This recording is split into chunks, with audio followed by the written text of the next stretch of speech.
నమస్తే రమ్మగారు. నమస్తే జయ. ఇందా నుంచి ఆ పుస్తకం ఏంటో చూస్తూ ఉన్నారు రమ్మగారు, ఏంటో కనిపిస్తూ ఉంది నాకు. ఏంటది, దాని కథ ఏమిటి? ఒక పుస్తకాన్ని పరిచయం చేద్దాం అనుకుంటున్నా జయ. మామూలుగా మన అందరూ నావెల్స్ కథలు చెప్పండి, ఆ కథలు ఏ పుస్తకాలు చదువుకోవచ్చు. తెలుగు చదివే వాళ్ళకి సులువుగా ఉండేవి, పెద్దవి లెంగ్దీవి కాదు, ఈజీగా ఉండేవి, జీవితానికి దగ్గరగా ఉండేవి, అలాంటి కథల్ని పరిచయం చేయాలనుకుంటాం. నావెల్స్ నేను చాలా కథలు చెప్పాను, కొన్ని పుస్తకాల పేర్లు కూడా చెప్పాను, కొంతమంది ఫేవరెట్ రైటర్స్ గురించి కూడా చెప్పుకున్నాం కదా. అయితే సత్యం శంకర్ మంచిది గారిది అమరావతి కథలు. ఇదే కథ దొరుకుతుంది పుస్తకం. ఇప్పుడు నేను బుక్ కూడా చూపిస్తున్నా కదా. మీకు తెలుగు వచ్చు, తెలుగులో కథలు చదువుదాం అనుకుంటున్నారు, ఏం పుస్తకాలు కొనుక్కోవాలి అని మీరు అడుగుతూనే ఉన్నారు. అడుగుతున్న వాళ్ళందరికీ కనీసం ఇలాంటివి ఒక 15-20 పుస్తకాలు పరిచయం చేయగలను నేను, నా ఫేవరెట్ పుస్తకాలు ఒక్కొక్కటి. సూపర్. ఇది ఇంచుమించుగా 78లో ప్రింట్ అయిన పుస్తకం. ఇది 78లో మొట్టమొదట ఫస్ట్ ఇది వేశారనమాట. ఏంటంటే ఇది, ఈ పుస్తకం పేరు 78 అమరావతి కథలు. అమరావతి కథలు అంటే మనకు తెలిసింది, అమరావతి అంటే ఎక్కడుంది? గుంటూరు దగ్గర అమరారామం, అమరేశ్వర స్వామి దేవాలయం ఉన్నది అక్కడ. ఈ పంచారామాల్లో మొదటిది అమరేశ్వర స్వామి. ఆ ప్రాంతంలో లోకల్గా జరిగిన కొన్ని పురాతన గాథలు చిన్న బ్రీఫ్గా, తర్వాత ఆ ప్రాంతపు ఆచారాలు పద్ధతులు, దేవుణ్ణి ఊరేగించటాలు, ఆ కాలం నాటి కొన్ని గాథలు, ఇప్పుడు మన జీవితంతో అటాచ్ అయ్యేవి, కృష్ణానదితో ముడిపడ్డవి కొన్ని, దేవాలయంతో ముడిపడ్డవి కొన్ని, దేవుడితో ముడిపడ్డవి కొన్ని. ఇప్పుడు 78 అంటే ఇంకా వీరు ఇంకా ముందువారు కదా, అప్పటి నుంచి జరిగిన కొన్ని సంఘటనలు, కొన్ని ప్రత్యక్షంగా జరిగినవే, కొన్ని తెలుసుకున్నవి, ఈ ప్రాంతాన్ని పరిపాలించినటువంటి పాత రాజులు జమీందారులు ఉన్నారా వాళ్ళకి సంబంధించినవి అన్ని కథలు. ఒక పేజీన్నర మించని కథలే, 2 పేజీలు, మ్యాక్సిమం 3 పేజీలు. భాష బహు స్వీట్గా ఉంటుంది, అత్యంత తీయనైన తేలికైన భాష. కొన్ని పాట ఇందులో నుంచి నాకు బాగా ఇష్టమైన కథ రాగి చెంబులో చేపపిల్ల. ఈ పుస్తకానికి బాపు గారు బొమ్మలేశారు, ప్రతి కథకి బాపు బొమ్మే కనపడుతుంది మనకి.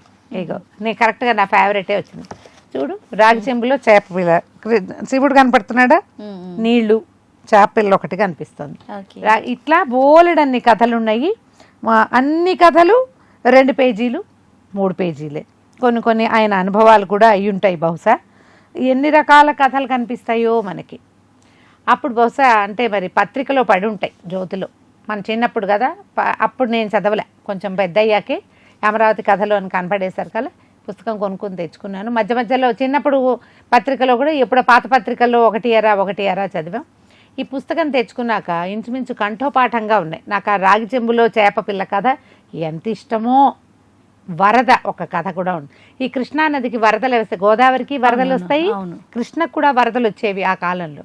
ఈ వరద వచ్చినప్పుడు అంతకు ముందంతా మడి మసానం ఎవరి పద్ధతులు వాళ్ళవి. పైగా అప్పుడు ఏ వీధికి ఆ వీధి సెపరేట్గా ఉండేవి. ఇప్పుడు మనం అపార్ట్మెంట్లో అందరం కలిసి ఉంటాం. అప్పటి పద్ధతులు వేరుగా ఉండేవి. 70sలో విధానాలు, ఇంకా ముందు కూడా 70 కంటే ముందు 60sలో 50sలో 40sలో 30sలో విషయాలు కూడా ఉన్నాయి. అప్పుడు వేరేగా ఉండేవి, ఎవరి పద్ధతులు వాళ్ళవి, ఒకళ్ళతో ఒకళ్ళు కలవకుండా ఉండేవాళ్ళు. కానీ వరద వచ్చేసరికల్లా ఇళ్ళు వాకిళ్ళు కొట్టుకుపోతాయి. మొత్తం జనమంతా ఒకచోట కూర్చుని వంటలు వండుకుని అందరూ కలిసి తినేవాళ్ళు. మామూలుగా ఎవరి మడి పద్ధతులు వాళ్ళవే.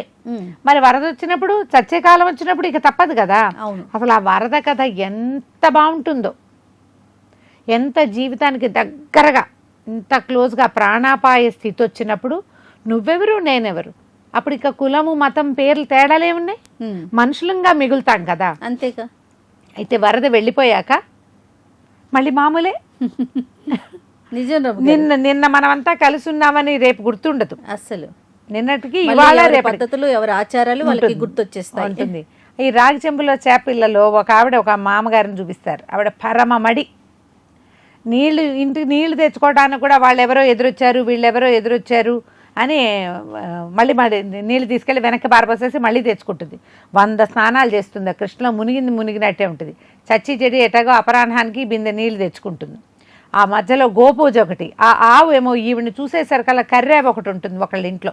ఈవిడికి ఆ నల్లటి ఆవును చూస్తే, కపిల చాలా విశేషమైనది కదా, ఈవిడికి ప్రీతి, అది ఒప్పుకోదు, కొమ్ము విసురుతుంది. ఈవిడ ఎంత బతిలాడినా అది ఒప్పుకోదు. ఎటాగొట్టా మొత్తానికి గోపంచద నెత్తి మీద జలుకుని నీళ్ళు పుచ్చుకుని ఇంటికి వచ్చి వంట చేసుకుంటుంది. భర్తకి ఏదో అన్నం పెడుతుంది. 70 ఏళ్ళ ఆవిడ కథ రాస్తారనమాట. 2 పేజీల్లో ఎంత బాగుంటుందో. చివరికి ఏమవుతుంది, పొద్దునేమో మిరపళ్ళ పచ్చడి ఏదో చేసుకుని నెయ్యి వేసుకున్నారు. బాగా దాహంగా ఉంది, మంచినీళ్ళు తాగుదామని బిందెలో రాగి చెంబు ముంచి ఇట్లా తీశారు. నీళ్లు నోట్లో పోసుకున్నాక చూస్తే ఆ రాగి చెంబు అడగ చిన్న చేప అయ్యయ్యో నిర్ఘాంతపోతుంది. చెంబు వదిలేసి కేక పెడుతుంది. భర్త గారు వస్తారు. ఆయన చూసే అంటారు, అమ్మా అయ్యో ఈ నీళ్ళతోటి దేవుడికి అభిషేకం చేశాను, గుళ్ళో నీళ్ళు ఇచ్చాను, వంట చేశాను, మడిగట్టుకున్నా, వంట చేశా, భర్తకు పెట్టాను, నేను తాగా, చివరికి చేపలు వచ్చిందంటే కృష్ణలో లేవు చేపలు. చేపలున్న నీళ్లు భగవంతుడు ఒప్పుకున్నప్పుడు నువ్వెవరివి నేనెవరిని? అంతే కదా. ఈ దీనికి లేని కృష్ణకి లేని మైల వాడెవడో ఎదురొస్తే వచ్చిందా? వాడు ఈ కృష్ణ ఒడ్డున పుట్టినవాడే కదా. ఎంత బాగా రాస్తారంటే ఒక్క వాక్యంతో తత్వం బోధపడుతుంది. మనం ఎందుకు ఈ పేర్లు పెట్టుకుంటున్నాము? అంతా ఒకటే కదా. ఇప్పుడు ఎవరైనా ఆ నీళ్ళతో బతకాల్సిందే. ఆ వరద కథ, ఈ రాగి చెంబుల్లో చేపపిల్ల ఎంత ఇష్టమో, ఎన్నిసార్లు చదివినా నాకు తనివి తీరినట్టుంటుంది. చాలా కథలు ఉంటాయి. అన్నీ చదవాల్సినవే, ఏ ఒక్కటి వదిలేయటానికి వీల్లేదన్నమాట. ఇందులో ఏంటంటే కొన్ని ఈ దేవుడి ఊరేగింపు కథలు, అమరేశ్వరుడి దేవాలయం వర్ణన కూడా కొంత కనపడుతుంది మనకి. అవకాశం ఉన్నవాళ్ళు తెలుగు పుస్తకాలు చదవాలని కోరుకునేవాళ్ళు సత్యం శంకర్ మంచి గారి అమరావతి కథలు తప్పకుండా కొనుక్కోండి. ఇది మన దగ్గర ఒక చిన్న లైబ్రరీ, ఒక 50 పుస్తకాలు మాత్రమే ఉన్నాయనుకోండి, పోనీ 20 ఉన్నాయి. ఇది ఉండాలి అందులో. ఓకే, మీ జీవితాన్ని మీరు దగ్గర నుంచి చదువుకోవచ్చు. ఈ కథలన్నీ 70ల నాటి కథలు కదా. మనం ఇవాళ ఎందులో ఉన్నాము? 26లో, 2026లో ఉన్నాం, వచ్చేసాం కదా. ఇది పాత సెంచరీ కథలు అనుకోకండి, ఇది పూర్తిగా జీవితపు గాథలే. దీనికి బాపు గారు వేసిన బొమ్మలు మహా బాగుంటాయి. ఇప్పటికీ ప్రింట్ చేస్తూనే ఉన్నారు. వీరు శంకరమంచి సత్యం గారి ఫోటో కూడా. ఎక్కువ కాలం జీవించలేదు, 50 ఇయర్సే. 37లో పుట్టారు, 87లో వెళ్ళిపోయారు. కానీ అపురూపమైన కథలు రాశారు. ఎంత బాగుంటాయంటే ఎవరైనా చదివితే రెండో వాళ్ళు వినడానికి కూడా మహా బాగుంటుంది. ఓకే, ఇందులోంచి కొన్ని కథల్ని నాకు గుర్తుండి మన దూరదర్శన్లో కూడా ప్రదర్శించారు. ఆ జువ్వి కథ ఒకటి నాకు అట్లా కనపడింది అనమాట. నేను చూశాను ఒకసారి, బహుశా ఇది అదే అయి ఉంటుంది. ఇందులో ఏంటంటే రకరకాలు ఆడవాళ్ళ కథలు, మగవాళ్ళ కథలు, జంటల కథలు, వేరువేరు జాతుల వాళ్ళ మధ్య స్నేహం కలిస్తే అది ఎట్లా సెపరేట్ అయిపోతుంది, అలాంటివి కూడా కనిపిస్తాయి. ఏవైనా 2 పేజీలు. తాపీగా చదవండి, మంచి భాష, చక్కటి భావాలు. ఒక్కటి కూడా ఇదేంటి ఇలా ఉంది అని మీకు పొరపాటును కూడా అనిపించదు. రైట్. మరి పుస్తక పరిచయంతో పాటుగా ఒక కథ చెప్పండి అమ్మగారు. నీకు ఇప్పుడేగా రాగి చెంబులో చేపలు చెప్పాను. అంతేనా? అది అదేనా? అంతే, అంతకంటే ఏముంటుంది. ఇంకొక చెప్పండి అమ్మగారు. అట్లయితే ఇంకొక చెప్పనా? ఈ రోజుల్లో గాసిపింగ్ అవి చాలా ఉంటాయి కదా జయ. మనం ఒక మాట మొదలు పెడితే ఎక్కడికి వెళ్ళేసరికి ఏవో మాటలు వస్తాయి. అవును, మనం చెప్పింది ఒక వాక్యం అయితే తర్వాత చెప్పుకునేది ఇంకో వాక్యంగా ఉంటుంది. నీరు నిలవదు అనే పేరుతోటి ఒక చిన్న విషయం రాస్తారు. కథ కాదు, విషయమే ఇది. ఈ నీరు నిలవదులో ఏం చెప్తారంటే, జనాలు ఆడవాళ్ళందరూ మంచి నీళ్ళకి వెళ్తారు. మరి కృష్ణానదికి వెళ్ళి నీళ్ళు, ఇప్పుడు మనకి ఇప్పుడంటే పంపులు గింపులు వచ్చినాయి, అప్పుడేమున్నాయి? అందరూ నీళ్ళకి వెళ్ళారు. రకరకాలు కడియాలు మోగుతున్నాయి, అందెలు మోగుతున్నాయి, బిందెలు మోగుతున్నాయి, బిందెలు తోముకుంటున్నారు. ఆడవాళ్ళంతా కబుర్లు చెప్పుకుంటున్నారు. 2-3 రకరకాల వాళ్ళు చేరారు, అందరూ వెళ్ళారు. వెళ్ళాక ఆ మాట ఈ మాట మాట్లాడుతుంటే, ఇప్పుడు వరుసగా స్నానాలు చేస్తుంటారు. ఆ చివరి వాళ్ళు ఒక వాక్యం చెప్పారనుకో, అదంతా ఈ చివరికి వచ్చేసరికి ఇంకో వాక్యం వస్తుంది. అప్పట్లో పిల్లలు పెళ్ళిళ్ళు అయిపోయేవి తొందరగా. రాజమ్మ కూతురు పెద్దదైంది అని వార్త, క్రమంగా రాజమ్మ కూతురి కార్యం, రాజమ్మ కూతురికి కడుపు, అది వచ్చింది. అయ్యో ఇంకా పెళ్ళి కార్యం కాకుండానే ప్రెగ్నెన్సీయా కడుపా అని మాట్లాడుకున్నారు. అదేంటి వాళ్ళ అల్లుడు వాళ్ళ ఇంట్లోనే ఉన్నాడు, తప్పే ఉంది, ఇవన్నీ మాట్లాడుకున్నారు. అయ్యయ్యో ఏమిటి ఇట్లా ఉన్నారు, కలికాలం అన్నీ మాట్లాడేసేసుకున్నారు. దూరం నుంచి రాజమ్మ వస్తుంది నడుచుకుంటూ బిందె పుచ్చుకుని. వీళ్ళందరూ నోళ్ళు మూతపడ్డాయి. వీళ్ళందరికీ ఏమనుంది, మొత్తం ఉన్న గుంపు అందరికీ పిల్ల, చిన్నపిల్ల. మామూలుగా ఈ పెద్దవాళ్ళు చేసే కార్యక్రమాలు అయ్యాకే ఇంకోటో రావాలి, ప్రెగ్నెన్సీవో పాడో. ఇది అట్లాంటిది ఏం లేదు. పిల్లని నిన్నటిదాకా తిరుగుతున్నట్టేముంది.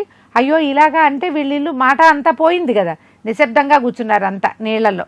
ఆవిడ వచ్చింది అమాయకంగా నిలబడి, పిల్ల పెద్దదైంది, సాయంకాలం పేరెంటం చెప్పడానికి వస్తాను అన్నది. ఇప్పుడు అసలు విషయం వచ్చిందనమాట. ఈ విషయం ఏమొచ్చింది చివరికి, ఎన్ని మాటలో పుట్టించేశారు, అలాగే కదా పుట్టిస్తారు. వీళ్ళందరూ మళ్ళీ అప్పుడు నిశ్శబ్దంగా గబగబా మళ్ళీ మాటలు మారినాయి అనమాట. ఏముంది, అమ్మాయి చెప్పిందిగా, అనౌన్స్మెంట్ పైన జరిగింది. గాసిపింగ్ ఎట్లా అవుతుంది, అనౌన్స్మెంట్ కాదు గాసిప్. ఒక నోటి నుంచి ఓ చెవికి, ఈ చెవి నుంచి మళ్ళీ ఆ నోటికి మారేసరికి వేరే కదా. మన చెవి నుంచి మన నోటికి వచ్చేసరికి ఒక వాక్యం మనం యాడ్ చేస్తాం. మళ్ళీ ఇది పక్కకి వెళ్ళేసరికల్లా ఏమవుతుంది, 2 వాక్యాలు యాడ్ అవుతాయి. చివరికి అయ్యేసరికల్లా మొదటి వాక్యం పూర్తిగా పోయి దాని తాలూకు విపరీతార్థాలు వస్తాయి బయటికి. చెప్పుకోవడానికి ఇంతే కదా. ఆవిడ మామూలుగా వచ్చి చెప్పింది, ఓహో పిల్ల అందరూ చిచ్చి ఏంటి అట్లా మాట్లాడుకున్నావు అని నోరు మాట్లాడకుండా ఊరుకున్నారు. ఇది ప్రవాహం కృష్ణ. ఈ పిచ్చి కబుర్లన్నీ మోసుకుపోయి కొత్త కబురు మోసుకొచ్చేస్తుంది అనమాట. దీన్ని 2.5 పేజీల్లో చెప్తారు జయ. ఇప్పుడు ఎంత చిన్న సంగతి, ఇలా గాసిపింగ్ ఎలా అవుతుంది, ఏ నీరు నిలవదు. గాసిప్స్ కూడా ఇవాళ మాట్లాడుకుంటాం, రేపటికి పోతాయి. ఇప్పుడు మన సోషల్ మీడియా బాగా ప్రబలిన తర్వాత మనకి పాత వీడియోలు వచ్చేస్తున్నాయి బయటికి. అప్పుడు అలా అన్నారు, అప్పుడు అలా చెప్పారు, మీరు ఇంతకుముందు ఇలా చేశారు అని. లేకపోతే ఏముంది, ఎవరికి తెలుసు, ఎవరికి గుర్తుంటుంది. మర్చిపోవటం మంచిది కదా రమ్మగారు. ఎంత మంచిదంటే ఈ రికార్డింగ్లు, వాయిస్ రికార్డింగ్లు, వీడియో రికార్డింగ్లు వచ్చాకే మన జీవితాలు ప్రూఫ్స్ తోటి అధ్వాన్నం అయిపోయింది మన జీవితం. అధ్వానాలు చేసుకోకండి ప్రతిదాని. కొంతమంది ఫోన్ చేస్తూ రికార్డ్ చేసేస్తూ ఉంటారు. అవును, ఫోన్లు రికార్డ్ చేయటము, ఎవరితో మాట్లాడుతుంటే వీడియో రికార్డ్ చేయటం.